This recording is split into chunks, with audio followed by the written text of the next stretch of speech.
Welcome to a football show, Monday edition, brought to you, of course, by Sinkers Beverages and the Kingston Group. My name is Braden Gall, and that is Zach Lyons. Zach, happy Father's Day to everybody out there. I hope you all, everyone listening, had a great weekend. My 7-year-old daughter gave me a virus, an infection for Father's Day. So thank you, sweetie. I love you for that. That was wonderful. I'm a bit under the weather. You can tell by the voice, but we got a lot of stuff planned for today for all you great Titans fans and football fans out there. Zach, how are you, sir?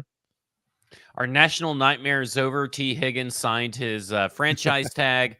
We can now put to bed the ridiculous rumors and speculation and all of such because everything is unfolding exactly as the majority knew it would. As expected. Stoney, of course, in line at the Taco Bell. Do y'all want anything? Crunchwrap Supreme, please. I'm going to have to talk to my guys, Sinkers, though. Good gear, by the way. Check out the hat on YouTube. Good gear. I'm going to have to ask them what they pair, though. What does one pair with a Crunchwrap Supreme at Sinkers Beverages? Like, is it a nice tequila? A nice what kind of question is this? Noir? You are definitely feeling under the weather because that's a ridiculous question. It's either cervezas or tequila. It's for Mexican food. I like cervezas. Those are good. Even a nice. I don't. It's too hot this weekend to drink a lot of beer, so I couldn't do that. But I'll tell you what I did drink, and Stoney will appreciate this. And no, it does not pair well with Taco Bell, and that is some long drink, which of course is that gin drink that you and I had with our boys Joe and Tim going up to Russell's Reserve to pick out our thing. They're perfect for the summer, man. They're wonderful for the summer. There's no such thing as it being too hot for cold beer. That makes zero sense. No, you're really off your game. No, I drink IPA. I drink IPAs, and I can't drink. I can't drink much beer anymore in the heat. Like I can't drink like 3 or 4 beers. I'm too old for that. I could drink one cold one, like sitting down in some shade, maybe, but not when it's 100 degrees. It was Father's Day yesterday. I was manning the grill outside. It was blazing hot, and I was pounding Coors Original. So there you go. And you can get those. Some people are just built different. Well, I'm a little older than you, right? Like I think something happens to men, maybe women too, around like 41. I'm 41 years old, like where you just can't, like I can't crush beers anymore. I just can't do it. My body will not let me. Like I'll open the second one and it'll just be like sitting there for like an hour and a half. Like I don't know what happens. Sad to see. I know. Look, I'll take thoughts and prayers from everybody out there. But you're right. Normally, I would say cold beer on a hot day does make sense. You're correct. I said that wrong. I meant to say we had IPAs at the pool yesterday, and I couldn't drink a second one. Is what I should have said. That's right. Your problem. Is Christian IPAs is a little bit different. Like that's a difficult thing to do. I drank some elbow juice. We drank some elbow juice, as we call it, in our friend circle, which is something different that you can also get at Sinkers Beverages, by the way. Kingston Group, of course, buildkg.com. You guys know the website. They are fantastic at taking care of homes. So make sure that if you have any questions about your house, if you're buying, you're selling, you're remodeling, whatever it is, make sure you talk to the Kingston Group, buildkg.com. Trevor Lawrence is the highest paid quarterback, sort of, in the NFL. Got a huge extension, but we'll get into that. But we're going to start a summer series here where we look at sort of how the Titans stack up against each team in the division. Some like the games within the game. It's not just going to be Anthony Richardson versus Will Levis versus Trevor Lawrence. It's going to be sort of how do these teams actually match up with each other? Should they play an actual football game? And the one thing, and we'll get to some other stuff here as well. I think I saw a report. I got to double check this before we get into it, but I think I saw a report about the Tennessee Titans investigating the color blue again, which I find to be absolutely hilarious. I still have not seen this on Twitter, so I don't know if this is someone got maybe on your timeline. Maybe, but we'll see. We'll see. Either way, it's absolutely something that's would happen and is hilarious, even if it's not actually happening. So I'll double check that. And then the Big 12 is selling their naming rights. So maybe Zach will give us some ideas for what the SEC should name itself. There's only one real answer. Okay. All right. Since my brain's not working, I don't know what that answer is. So I can't wait to hear from you later. Can't wait. If you want to jump into the comments section, please do that. Jump into the comments. And give us a little thumbs up on YouTube if you're watching. A subscription button, that would really be helpful. We would appreciate that, of course. And also, if you're on Twitter or Facebook, share the product. Get people into the show. We'll have a good conversation today because we're going to talk a lot of Jaguars v Titans, and of course a lot of the Trevor Lawrence contract as well. Can I make one overarching statement about the South in general before we get started? Is that okay? Because we're kind of at the start of our series here. Yes. Hot AF in the South. No, AFC that is. And I know Houston's the betting favorite. I know Tennessee, according to Vegas, is like last in the AFC or whatever, and I certainly think they're better than that. But like I'm looking at Jacksonville, and I start looking at these other teams, and there's certainly some really really talented players at particular positions. But by and large, this feels like a bunch of B plus, B minus teams. It feels like literally anything could happen. It feels like there's intrigue at the quarterback position, which of course there is. But I'm not sure I would be all that surprised if the Titans won the division, if the Colts won the division, if the Texans won the division, or if the Jags won the division. I don't think I would be surprised. And it's because I don't think there's a lot of separation between any of these four teams of great measure, if that makes sense. I think the biggest surprise out of the AFC South, hypothetically, would be if the Texans missed the playoffs altogether.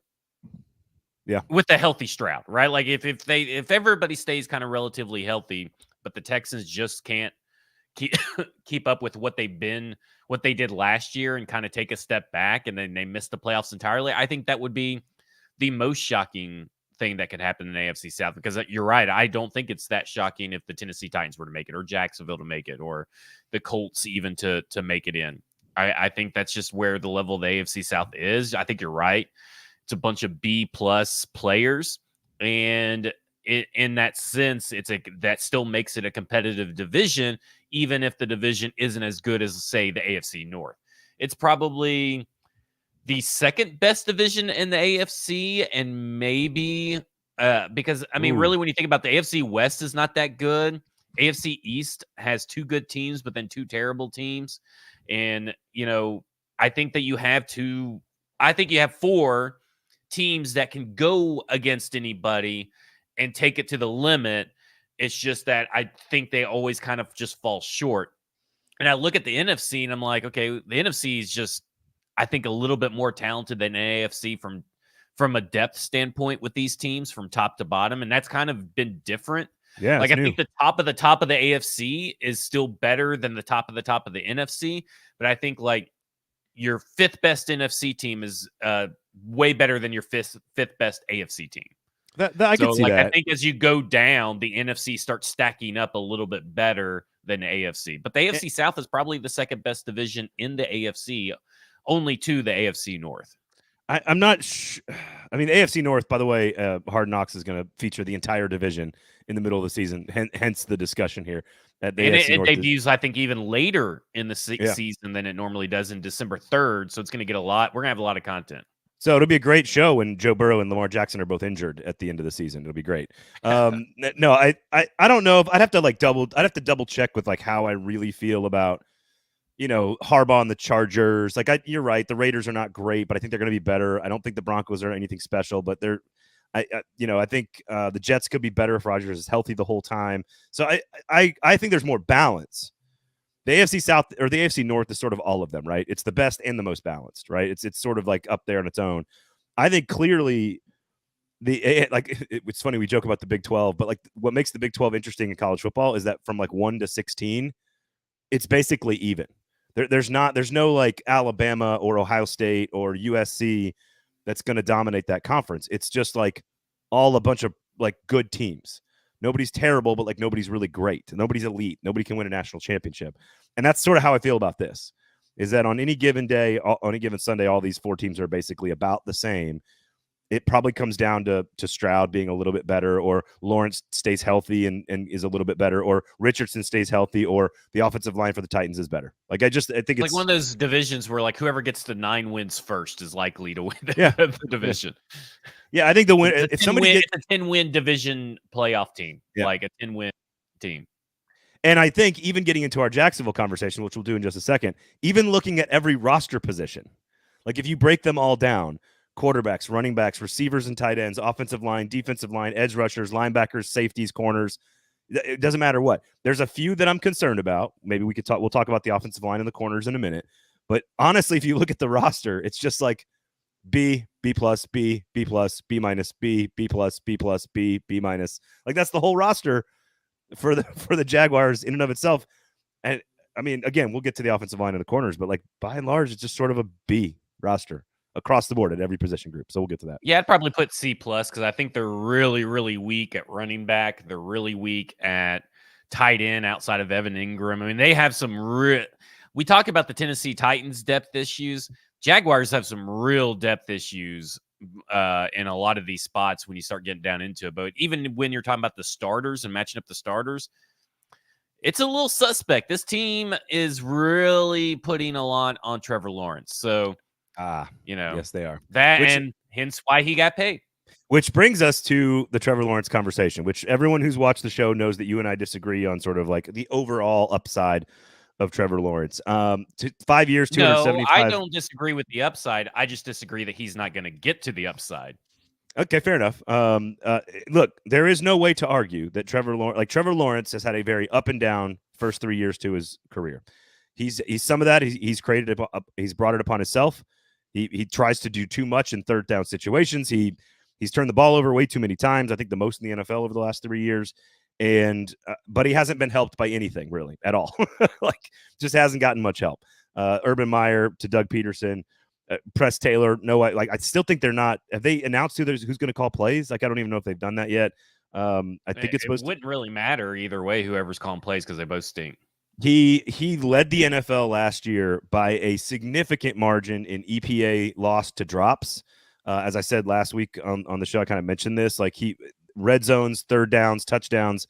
He lost like 37.8 points on drops. Well, you should probably have thrown some of those better because you go back and watch the same clip that you mentioned. I went back and watched it, and there's a lot of throws that those drops were on him. Either way, you're an analytics guy, and analytics had him number one in the NFL in points lost per drops, which means he's not getting a lot of help. And Mahomes, Stafford are the better. No, it's not. Mahomes and Stafford are the only two other players over 30. So, like, the point being that, like, 37 points is not just the worst, it's, like, significantly worse than everybody else. Here's the thing. 200 million guaranteed, 142 million at signing. It's through the 5 years of the contract itself. The extension, it's 55 million, which makes him the number one. And so, like, his agent gets a headline, he gets a headline, the team gets to sign their player. But really, I think he's getting like 14 and 17 million the next 2 years. And so really it's a 7-year contract now in totality that is fairly team friendly for the first 3, not so much on the last 3 or 4, but then everyone kind of wins. They all get their headline and the media gets obsessed with like the 55 million number. And while that's true for those 5 years, that's not what they're paying him the next 2 years. Ultimately, I just want to know, I've got some follow-up questions about what this contract means for the next wave of quarterbacks, which for now would be what, like Dak Prescott, Jordan Love, maybe those two. But Tua. Will Levis, yeah, Tua. Exactly. Will Levis is not, if he's very, very good this year, proves that he's the guy. He's sort of in another wave after that, maybe 2 waves after that. So it's not too far off.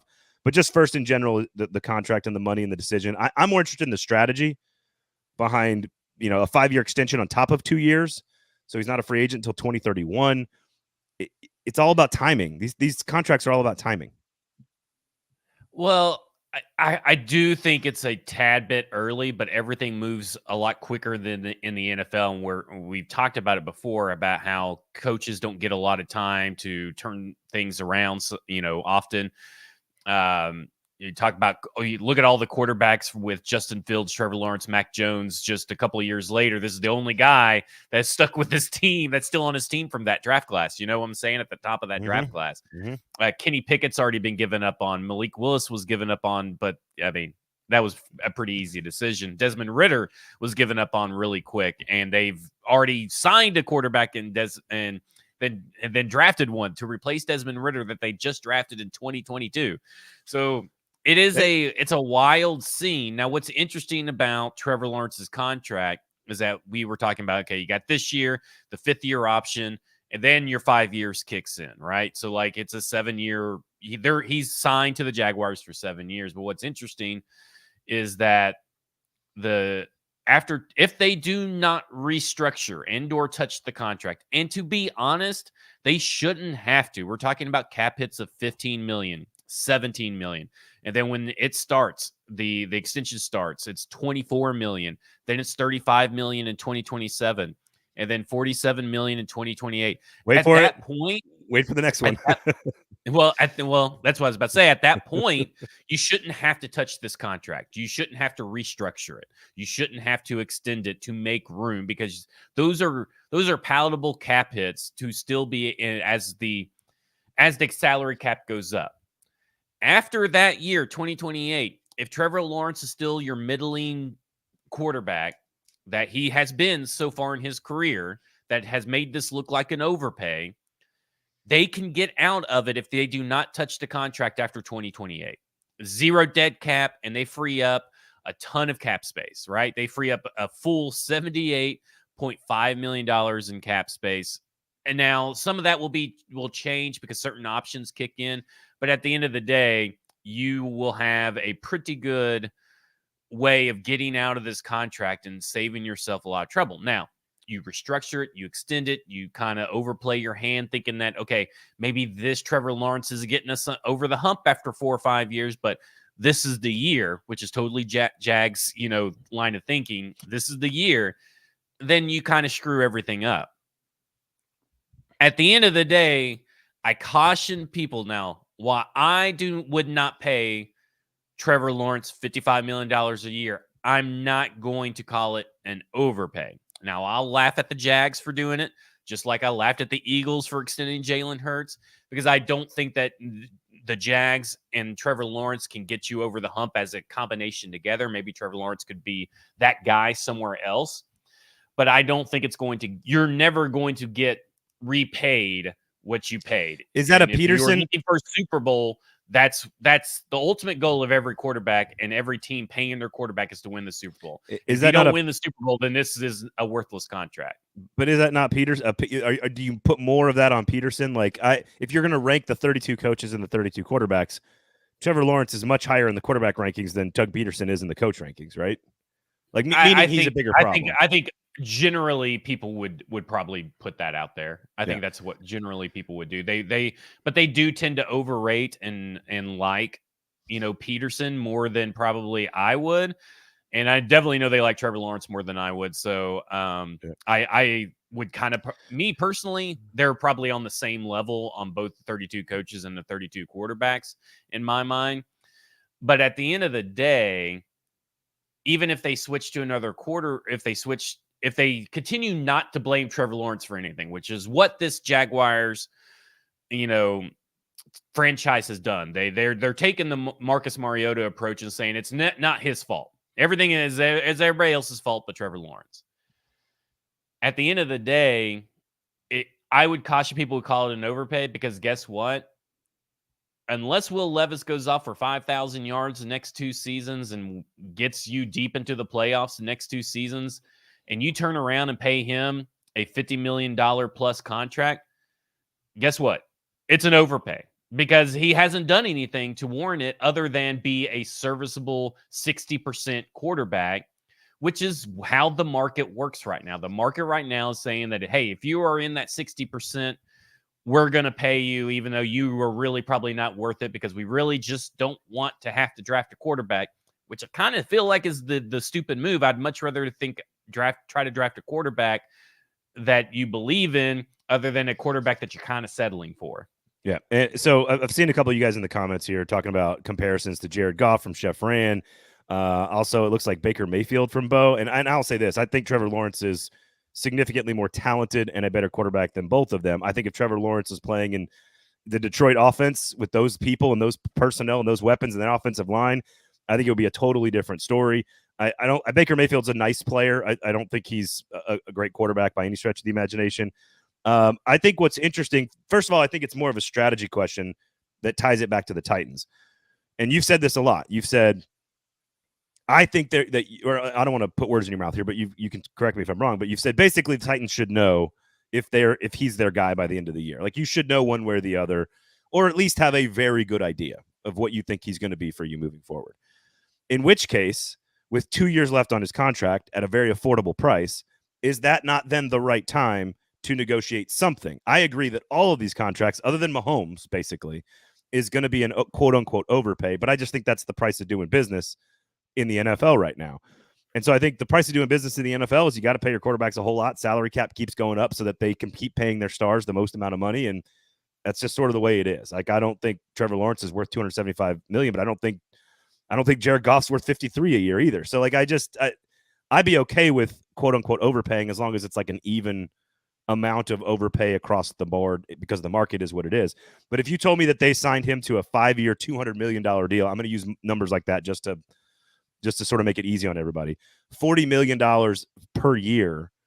Forget all the details and the void years and the guaranteed money. I know that's the devil's in the details, but hypothetically, that would be a significantly lower contract than some of these names we're seeing. Dak Prescott's about to go. Jordan Love's about to go. And I think it wouldn't, if you definitively know that Will Levis is your starting quarterback, it's not a crazy strategy to go ahead and get him locked up, because what's going to happen is if you wait a year and a year and a year, the prices are going to keep going up, in theory. Unless he's that's atrocious. why the agent's not going to agree to it. I mean, that to me is the other side that you kind of leave out of this equation, is that, like, yeah, if the team didn't have to negotiate with an agent, sure, $40 million. If Will Levis stays healthy and, and it hasn't done anything, he's though. But a 4,000-yard passer. Yeah, sure, maybe that they can get that done. But the problem is that the agent's going to wait another year. The agent's not going to just jump over $40 million. Because then, and Will Levis would be silly too. If your team is willing to pay you $40 million, I think it's more of a pipe dream. I think it's a great strategy, but it's also a great strategy that is a pipe dream. Yeah, no, I don't disagree. But. And I would look at it this way, is that you should know whether he is the guy for the foreseeable future, but you still need another year of Will Levis, not to really figure out what he is, but to make sure that what you believe is actually true. And I think that's why teams kind of, for the most part, before they do an extension, wait for 3 years. And I think that the 3-year rule seems to be a good rule of thumb for certain quarterbacks. Now, listen, you may give up on quarterbacks a little bit early. I don't think that's the case with any of the guys that recently changed teams, but I think the rule of 3 makes a lot of sense in this kind of scenario. I mean, ideally, I just think that you need another year of Will Levis to just cement what you believe. I completely agree with that, like from a logic standpoint. As a Packers fan, everyone wants to sign Jordan Love to this massive contract. I don't love that. I don't love it. No pun intended. I don't love it. And so I think it's all about sort of trying to jump the folks in line and try to get your guy slotted in so that the other 6 contracts that come behind him look completely ridiculous. So let's get back to sort of expectations here, because we were asked, Chef Rand said, I believe it was Chef Rand, what are expectations now for Lawrence? And this goes right into how the Jags compared with the Titans. So I just to clarify this, just to make sure people know, Will Levis will turn 25 in August. Trevor Lawrence will turn 25 in October, which means Trevor Lawrence has started 3 NFL seasons and is still younger than Will Levis. That's just a piece of context. That doesn't mean he's better, worse, or whatever. It's just, I think what has happened with Trevor Lawrence is he's got things he needs to clean up. He's got to stop making mistakes. He's got to stop putting the ball on the ground, but he is not getting any help from anybody. He didn't get help from Urban Meyer, and then he got banged up at the end of last season. In between the injury and Urban Meyer, he was very good. Is he going to get back to very good? I don't know. But I'll bet on his talent as a 24-year-old who is still very young to figure some things out in an offense that makes him a little bit better. Is he number 1 overall pick? Good? Maybe not. But I still think you can have expectations for Trevor Lawrence that he should be among the better quarterbacks in the NFL. Like he's not as good as Joe Burrow. That is the expectation, right? I mean, that's how everybody talks about him, that he's already arrived. And I think that's a ridiculous narrative to begin with. I look at it and I go, it's 3 years. You have 1 playoff win, 1 playoff appearance in 3 years. Okay, that's not too bad, but is that really like Joe Burrow? Like, okay, I'll look at this. I'll tell you this. I'm gonna switch gears. I'm gonna ditch that narrative. He's not Joe Burrow. No. But I want to switch gears to this.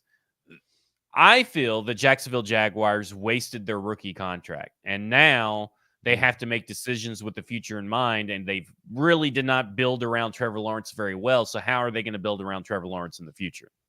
And they've shown an inability to do any of those things throughout their history as well. But Shad Khan and Trent Baalke both have issues with spending money in the right places and making the right moves. You can argue that Evan Ingram worked out. Obviously, Christian Kirk worked out. But I mean, really, you're talking about Christian Kirk, Gabe Davis, and Brian Thomas, which I like Brian Thomas, but is this going to be a good fit for everybody?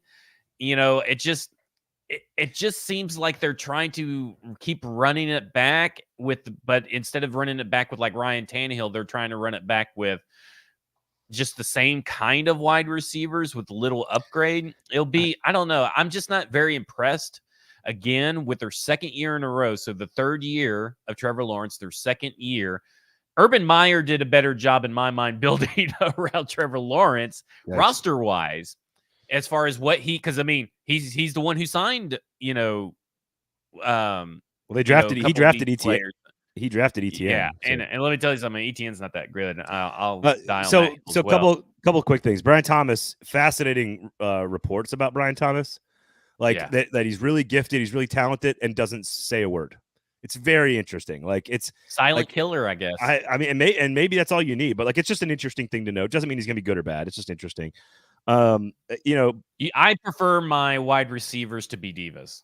That's just how I am. So here's another fact. Just again, he's younger than Will Levis. I think it's just an important fact. It doesn't mean anything, but it is a fact.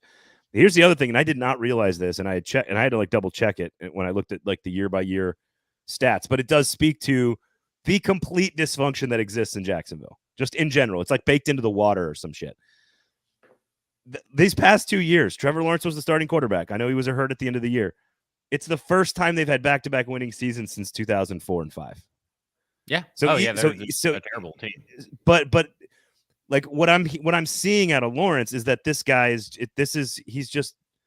a shit situation, and going Brian Thomas, Gabe Davis, Christian Kirk, which is not terrible, is not as good as what it was last year. You look at the supporting cast, and they're trying to build around him. They invested in the offensive line by signing 2 guards and going and getting Mitch Morse. Like, we can discuss this team in depth if you want to versus the Titans, but they're trying. But like, again, this is the 31st best rushing block team on offensive line, and they just brought the 4 guys back. So yeah. I guess you could argue Cam Robinson was hurt or suspended for some of that time, and Mitch Morse wasn't on the team, and so and so only started till halfway through because he was traded for. Like, I guess you could make some of those arguments, but at the end of the day, it feels like you got less experience at the receiving core. Your offensive line might be a little bit better, but you still have you're a one dude tight end room. It's just Evan Ingram, and he's not a particularly good blocker. And that's kind of it. Like, I like the starting 2 running backs, but that's about it. They don't have anything else, and Bigsby is largely unproven. This is an organizational problem, and not a Trevor Lawrence problem, in my mind. And it's an overvaluing what Trevor Lawrence has shown.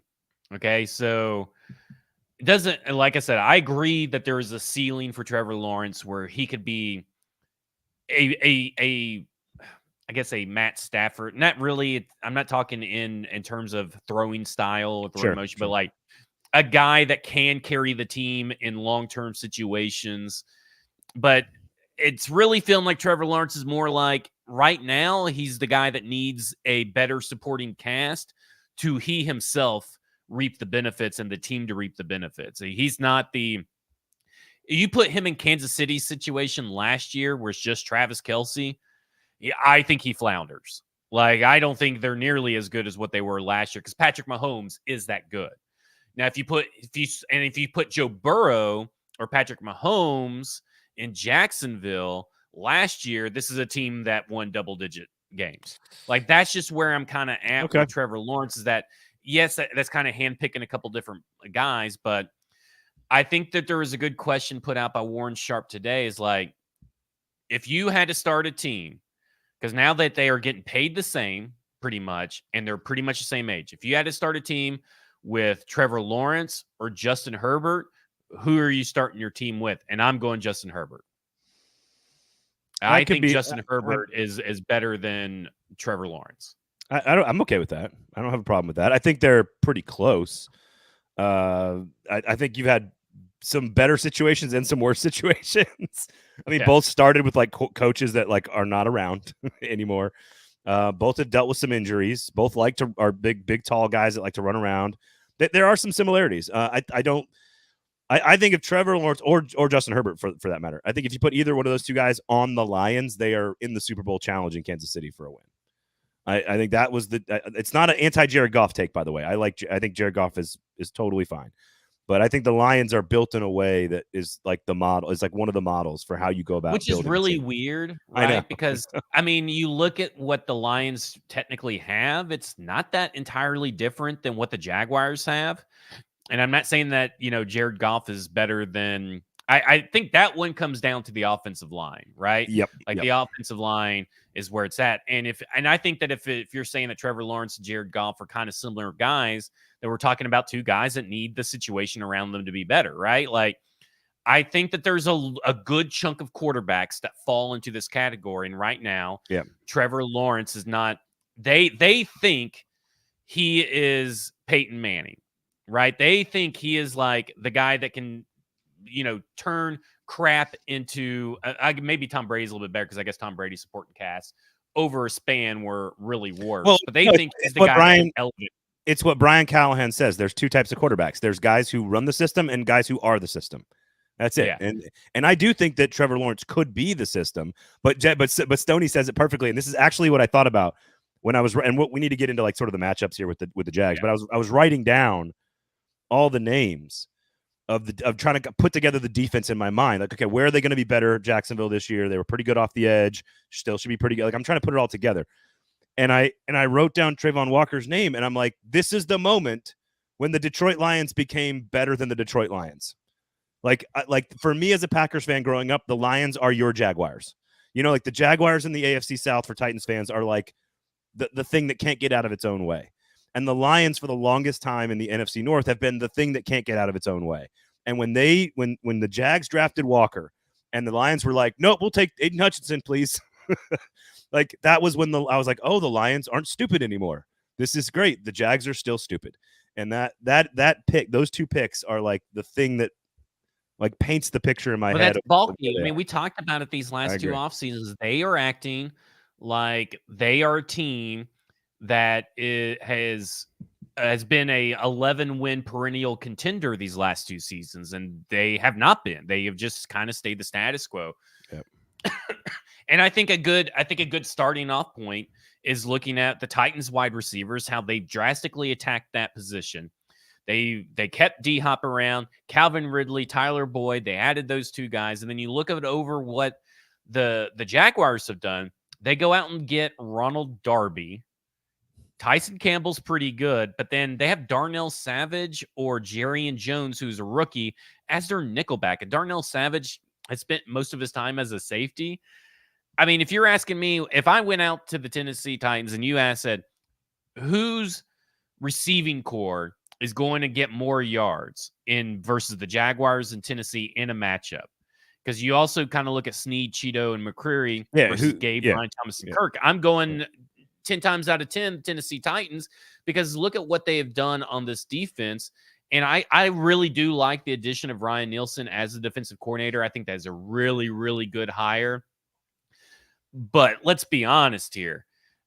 Ronald Darby, Tyson Campbell, and Darnell Savage / Jerry Jones ain't scaring anybody. Yeah. And that's going to have a trickle down effect when we talk about, the defensive line versus, or the defensive front versus the offensive front. I'm looking at these two, this matchup, and I'm going wide receiver. Tennessee Titans have the better matchup when it comes to wide receivers versus cornerbacks. Titans wide receivers versus Jacksonville cornerbacks. Give the win Tennessee Titans. I agree, and I think it's hard to, like, a first ballot Hall of Famer DeAndre Hopkins or a guy who's never played a game, Brian Thomas. Like, like this is not a hard one here. I will say I think the safeties, because if Savage is going to be more of like an Elijah Molden type who's going to play a lot of safety and a lot of nickel, maybe drop him down into the box, I think with Cisco and Antonio Johnson off a pretty good rookie season, I think their safeties are better than the Titans potentially, but the corners are not even close. Like, but it's not really. But here's the thing: is where you're missing what I'm talking about. We're not comparing cornerback room to cornerback room. No, I wasn't either. Just let me finish. That really doesn't make any sense. You gotta let me finish, because you interrupt me all the time. I know I'm not comparing. The exercise was not Titan safeties versus Jag safeties. What I'm saying is I think that the Jag safeties are solid enough. I think they're solid. The cornerbacks are so subpar. Their third and fourth corner right now are both rookies that they just drafted, neither of whom came in the first 2 rounds. Jones has had by all accounts, Jerry Jones has had a pretty good rookie camp. What the hell does that mean? Who knows? But right now, penciled into their starting lineup, it's potential that their outside corners are going to be rookies at the third and fourth spot. The Titans are better. And if you then match them up, you match them up to the receiving core where the Titans are better. Not only are the Titans better at wide receiver in this matchup, but they're also better at corner. And if those are the two matchups we're talking about, the Titans win both of them. The Titans receivers are better than the corners, and the Titans corners are better than the Jags receivers. So they win both those matchups. And this will kind of be a pretty big trend, I think, throughout the AFC South, is that Snead, Cheeto, and McCreary are, I think, and Ridley, D. Hop, and Boyd are both top 10 trios at their position. Whereas you're talking about Ronald Darby, Tyson Campbell, and whoever you want to throw in that one. Bingo. And then Gabe, Brian, Thomas, and Kirk. Yeah, I think those are bottom 10, almost units. Maybe Gabe, Brian, Thomas, and Kirk will be in like middle of the ground or middle ground somewhere. But I don't think that either of these guys, I think the Tennessee Titans, as far as building on the outside and attacking the outside, have done a tremendous job this year. And it shows because when you are talking about in the entirety of the AFC South, those 6 players are tremendous advantages for the Tennessee Titans in a passing league. You have 3 guys that will allow you to pass the football and 3 guys that will allow you to stop the pass.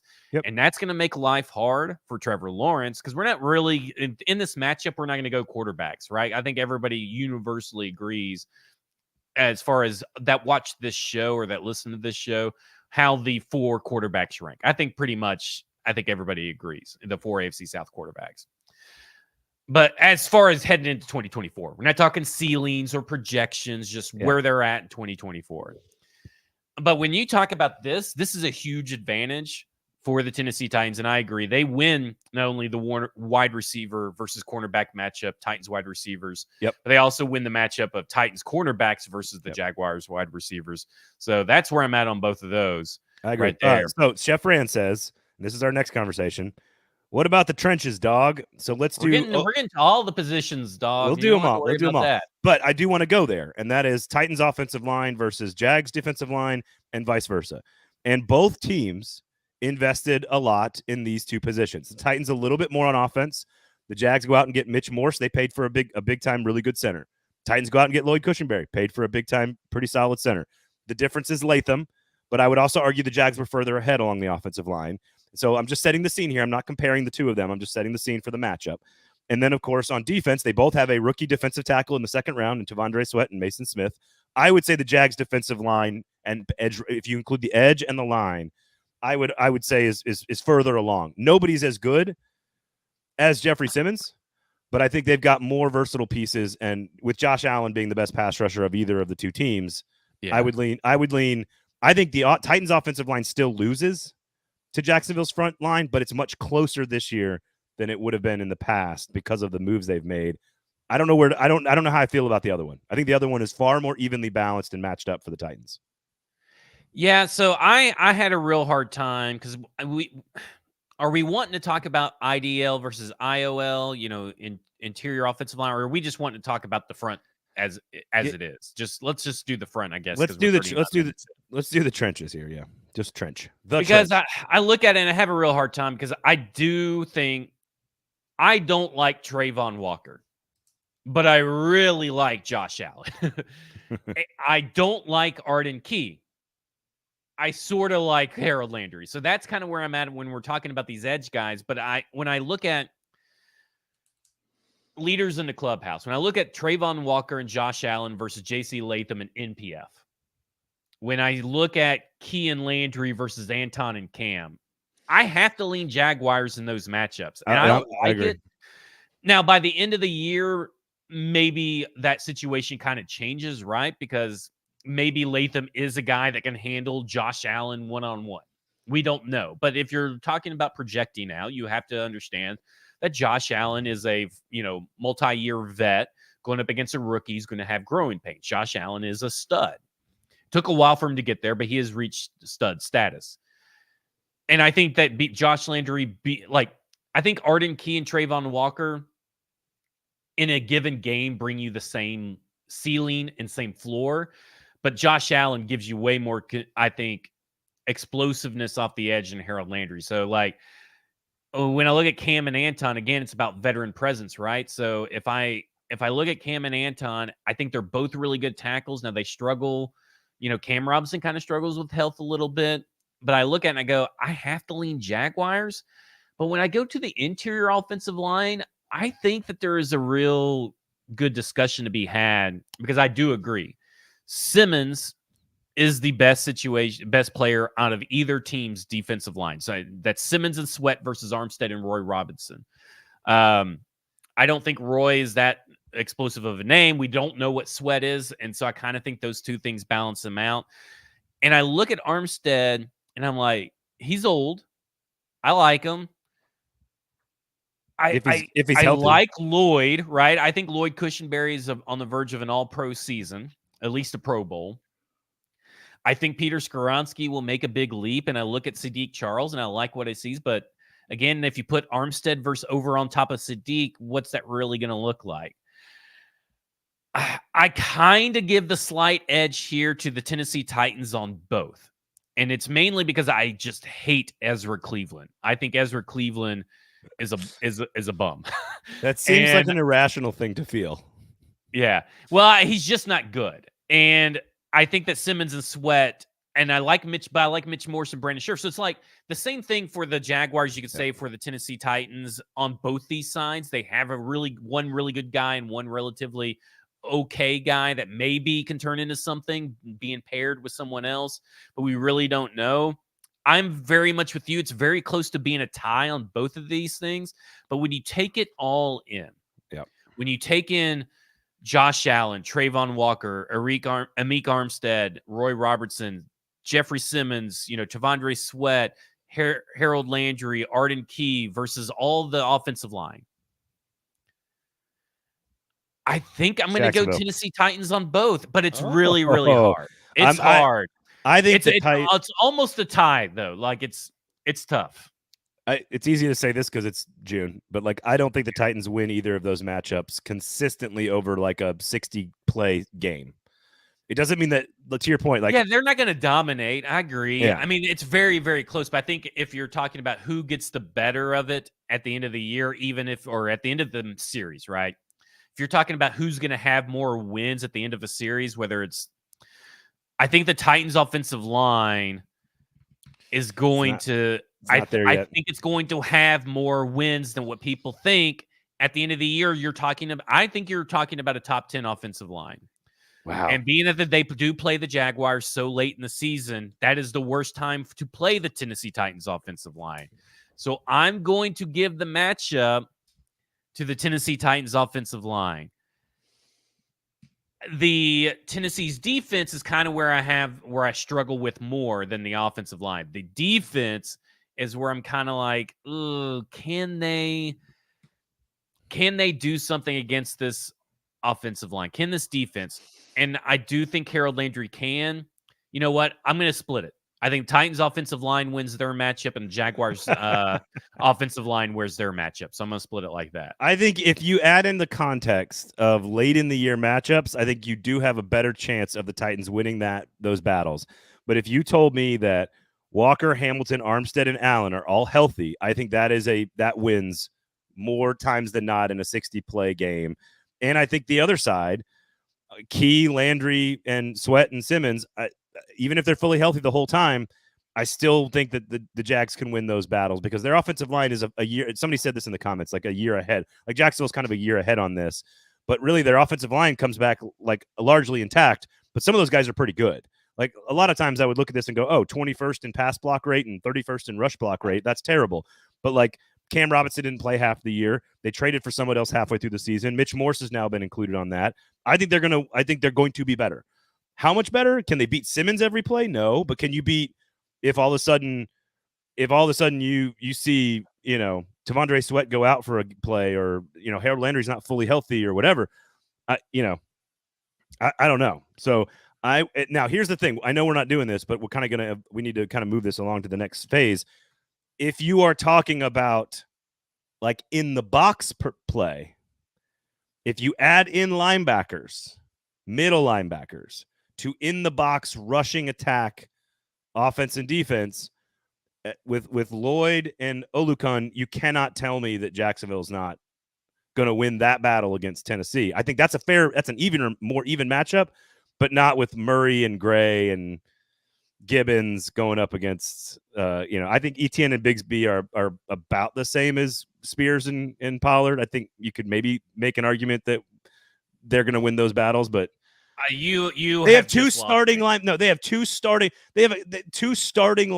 who are above average, and the Titans may not have one. How many touchdowns do you think Etienne and Bigsby have scored against Tennessee Titans since their career started? Well, that would be like 2 games. Well, Etienne has played been what 4 seasons? This will be his 4th season. I'm talking about separately as players. Their career games versus the Tennessee Titans. Well, how many touchdowns has Etienne scored, and how many touchdowns has Bigsby scored? Well, Bigsby again. He was a rookie last year, so I don't know. Yeah. What's the rookies one? are allowed to score touchdowns, just so you know. Not for the Jaguars. Not for the Jaguars. How many did they score against Tennessee Titans? 0-1. I don't know. You're 0. Both of them have scored 0 touchdowns, and Etienne has played a lot of games. He's played at least 4, and he has averaged 39.5 yards on the ground, whereas Bigsby has averaged 18.5 yards on the ground against the Tennessee Titans, 13.5 yards through the air for Etienne. So nothing really added there.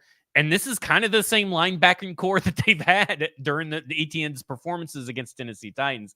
So I can't sit here and say that Tony Pollard and Tyjae Spears they're the same as Etienne and Bigsby. Etienne and Bigsby's worse.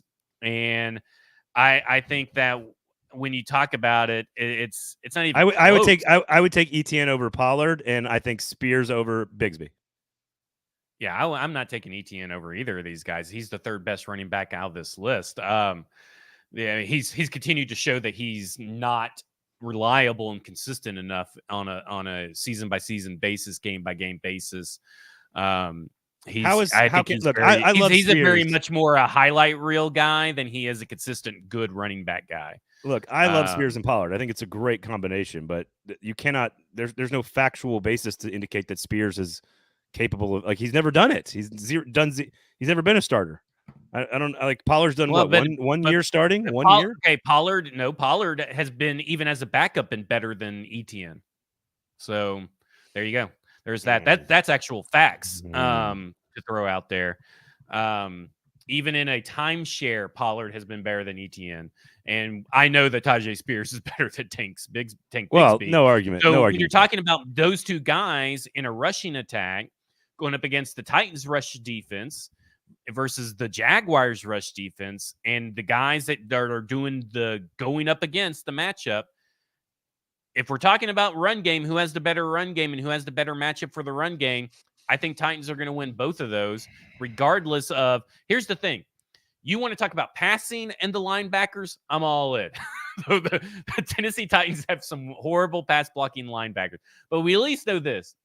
Jack Gibbons and Kenneth Murray. Jack Gibbons will always be in his right gap. And Kenneth Murray, see ball, get ball, he can tackle those guys. So I will at least give them that they are good at run defense. I'm not going to put any faith in their pass defense. And to me, when I look at Pollard, Spears, Chicken Wiley versus Devin Lloyd, Olukun, Antonio Johnson, and Andre Siskus, we did running backs and safeties for this matchup. Okay. I'm taking that quad.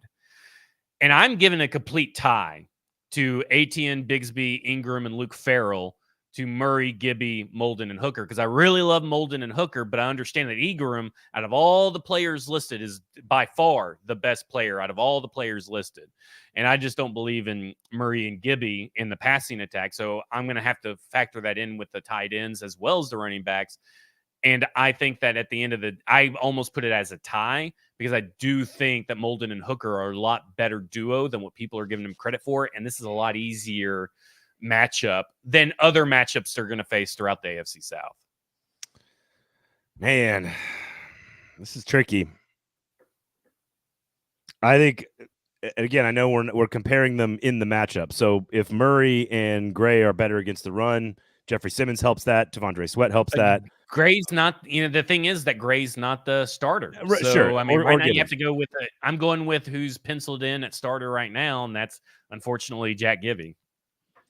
Here's what's crazy is like Ingram is yeah, it's bad. Ingram is such a good pass catcher in space, but he's just a one-trick guy. Like I would take the Titans upside, even though they're less proven. So I'm not like trying to be like a Jags homer here. Like I like Chig and Wiley as a potential tandem better than what the Jags are going to put out there in like formations where you need more than one tight end, which is a lot. I just disagree with you on ETN. I think ETN's the best back in the group. Spears could be the best back in the group very quickly, but I don't think he's there yet. And so I think if we're going on, and I think the linebackers are significantly worse. Like you can't dog out Kenneth Murray to me for months and then be like, yeah, he's going to stop all these running plays. Like that's not how this works. Well, like I said that here's my biggest thing with Kenneth Murray has been him and passing. I've never said anything about his run defense, but this is a passing league. But if you're specifically coming at me saying, well, we're just talking about running, well, I'm going to take Kenneth Murray, who can probably track down a lot easier this year, a Travis Etienne who can only get 3.8 yards per attempt, such an elite talent that he is, the most inefficient running back out, one of the most inefficient running backs out there. I'm going to take the athleticism there. I don't think if you're talking about passing attack, I don't really believe in, Murray and Gibby to be able to match up with Evan Ingram. Again, I'm not too worried about Etienne and Bigsby in the passing attack. So that's why I give it a tie. It's like I'm really worried about how they can keep Evan Ingram in check. Remember 2 years ago where he just was going off like crazy against the Tennessee Titans? I'm getting PTSD flashbacks. Like that's where I'm at on Evan Ingram. He's clearly the best guy on the field, but I feel like everything else after that, it's just kind of like a toss-up for me. So if I'm not allowed to have ties, I'd give it to the Jaguars in this edge. But I really think it's closer to a tie. But I think Pollard, Spears, Chig, and Wiley is a way better matchup for the Tennessee Titans when facing Devin Lloyd, Olukun, Antonio Johnson, and Andre Cisco, because I think those safeties are trash. Well, they might be, but I think Cisco's been better than you're giving him credit for. But Johnson's still young, so we'll see. The idea that, and by the way, Stoney, yeah, get better jokes, dude. Like you sent that message. You said Braden's still watching SEC tape. I was like, I have no idea what you're talking about. I mean, Etienne's been extremely productive in 2 seasons. He's only played 2 seasons. He had like 80 catches last year. So I just think that the depth and the balance for the Titans, in my opinion, on offense is better. I think there's more balance. You can go 1A, 1B on both tight end and running back, and I don't think that's the case for the Jags. But I like the number ones better for the Jags. And if you're then pairing them against these safeties and these linebackers, I give a major edge to the linebackers for the Jags, and I give a slight edge to the Jags at safety. Not much, but they're about the same.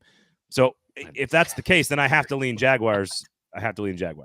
I mean, Molden's never played the position. I really like Elijah Molden. This is not an he played it last year. He has played the safety position last year. Why are we just discounting that he did that last year? This is not an anti-Chig Wiley, anti-Pollard Spears, anti-Hooker Molden take.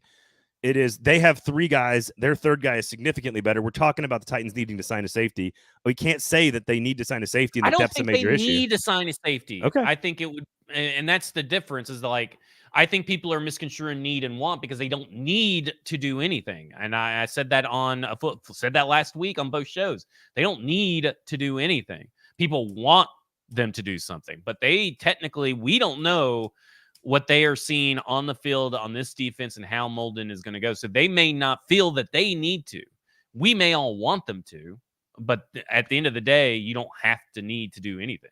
Now, I do think the thing that we kind of alluded to at the beginning of this conversation about the Jaguars is a thing we need to address when it comes to, let's call it the front 7 versus the rushing attack, or the tight ends and safeties and running backs versus the linebackers and safeties. The idea that coaching with Brian Callahan designing the offense and Bill Callahan coaching the offensive line, if you wanted to make the argument, hey, these are about even situations here, you can make the case for both teams. They're both kind of like, like on both these situations. Titans could win some plays. Jags are going to win some reps. It kind of is what it is. They're pretty balanced in both of these matchups. I think if you want to tell me and say, look, I think the definitive defining difference in these situations is Bill and Brian Callahan designing the rushing attack, designing the blocking scheme, developing players, and drawing up the plays is the difference, I'd be fine with that. I'd completely agree with you. I think the other argument, if you're the Jags, is you're going, look, if these are about the same kind of matchups, I'm taking Trevor Lawrence over Will Levis, and that's fine too. So I don't think there is a big difference here between these two teams at all. I think the Titans have a huge advantage in the passing game on offense and in the passing game on defense. I think the Jags have a slight advantage in the running game on offense and the running game on defense. And I think the Titans have a better coaching staff, and I think the Jags have a better quarterback. I think that's not by much. That would be my quick cliff notes of the two teams. I think that there's a very good chance that the Titans are going to sweep the Jags again this year. And listen, that's based on if everybody's healthy, because I do think that the Tennessee Titans have, on paper, the better offense. They don't have the better quarterback, but as a whole, when you talk about wide receiver, offensive line, running game, the people designing the rushing attack, which is Bill Callahan, the switch to a gap scheme, the potential of Brian Callahan being in more 11 personnel. All this stuff puts them at a disadvantage, right? Your linebackers are asked to do more. This isn't a team that is going to have to face, that gets to face Derrick Henry, right? This is a team that is going to face a more diverse group of offense, like a more diverse offense. So in that way, I think that's putting a lot of pressure when you're in 11 personnel.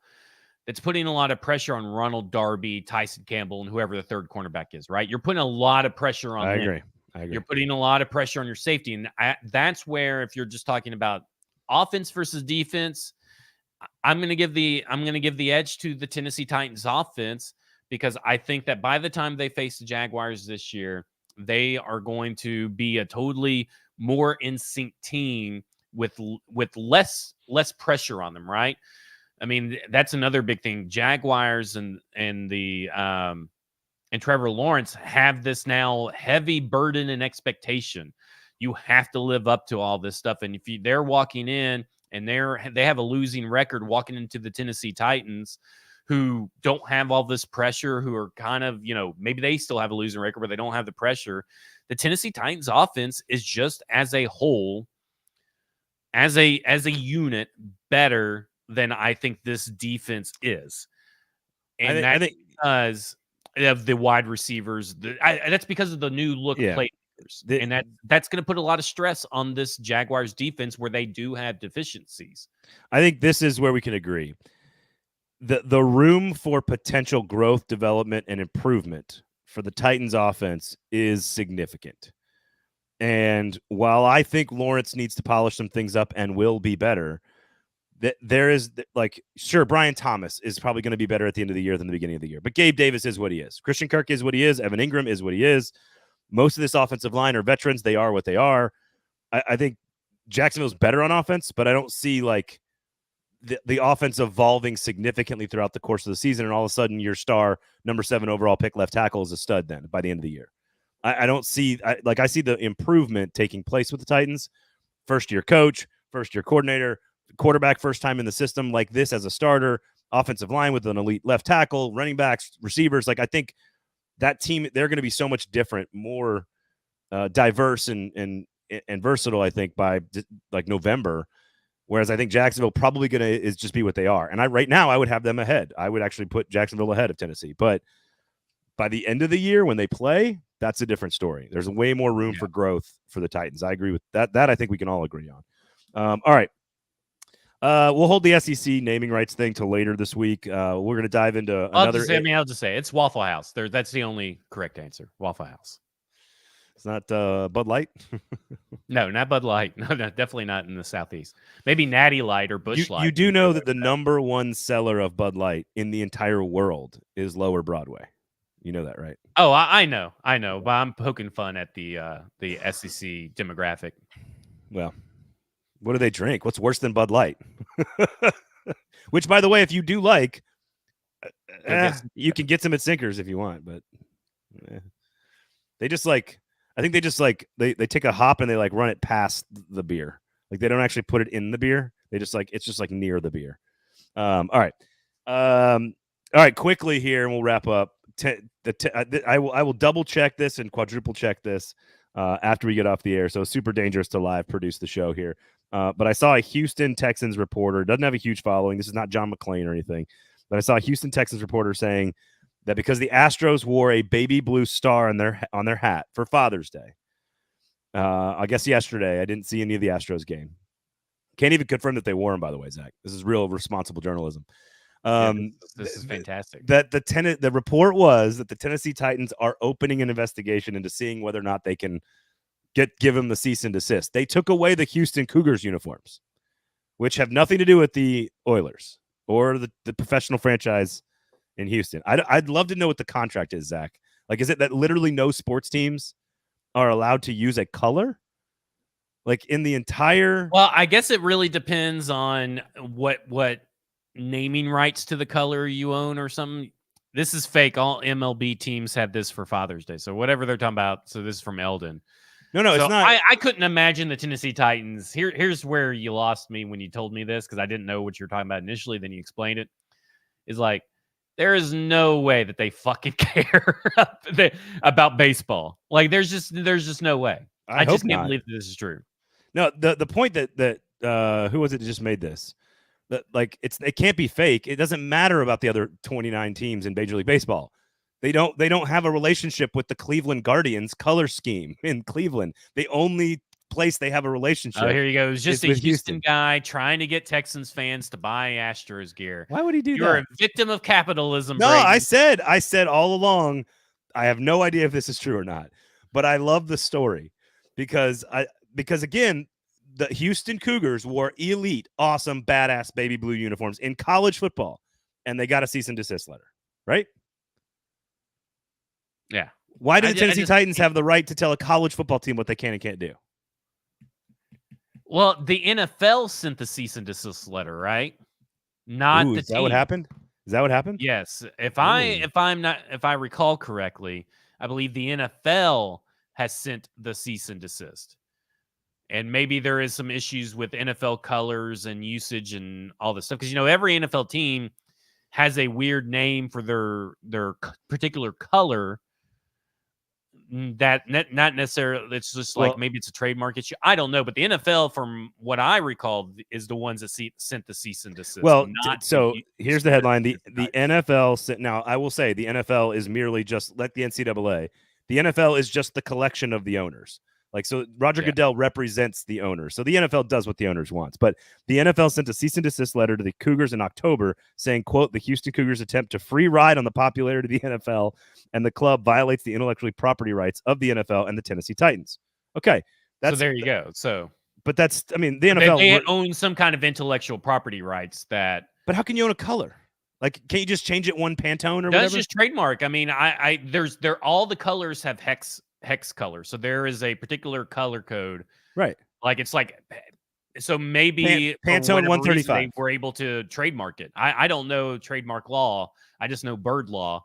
But as far as trademark law goes, I'm not totally sure, but I think you can almost trademark anything. No, you can. Like Tennessee Volunteers orange, I think is Pantone 135, I think.